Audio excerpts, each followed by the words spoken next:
যখন বড় হচ্ছেন আমার রসুলকে তারা কেমন ফলো করেছিলেন। আমার রসুলের দুশ্মন ছিল না মক্কায়, এমন কেন মানুষ পাওয়া যেত না। আমার রসুলের দুশ্মন বাচ্চা থেকে বড় সকলেই ছিল। কারণ কি ছিল?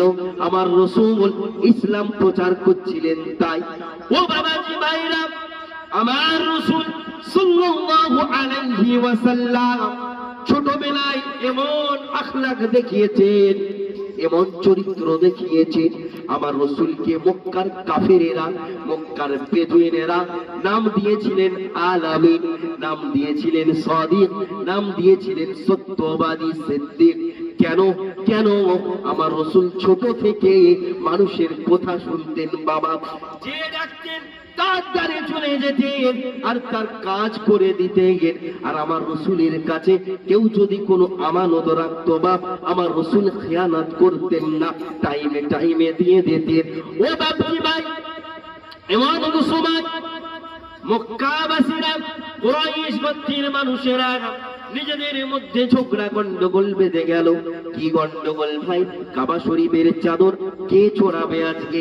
ভাই জান তফসিরে কিতাবে ঘটনাটা আছে, নিচু ক্লাসে আমরা পড়েছি। বাপ আল্লাহ রাব্বুল আলামিন আমার রাসূলের চরিত্র কেমন বেঁধে কোরআনের মধ্যে বললেন, ইন্নাকা লাআলা খুলুকিন আযীম।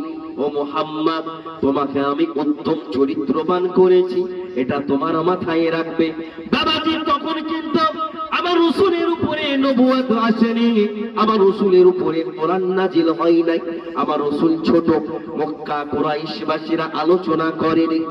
কাল ফজরে সকালে প্রথমে যে আসবে কাবা চত্বরে, তার হাত দিয়ে এটাকে পরানো হবে, সে ফাইসালা করে দেবে কে এই চাদরটা কাবা ঘরে রাখবে, কাবা ঘরে চাদর পরাবে।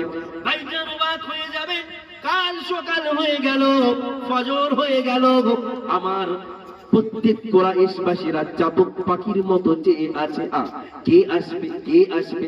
দেখে না আব্দুল্লাহর বেটা মুহাম্মদ টুক টুক টুক টুক করে হেঁটে আসে। মক্কার কুরাইশবাসীরা বলে, এই তো আমানতদার একটা ছেলে আসছে, মুহাম্মদ বিন আব্দুল্লাহ। আব্দুল্লাহর বেটা খুবই তো ভালো, সাদাসিধে, সৎ, আমানতদার, ভালো হয়েছে। ওর হাত থেকে আমরা কাবা ঘরে চাদরটা পরাবো। বাপজি আমার, আমার রাসূল কেমন ছিলেন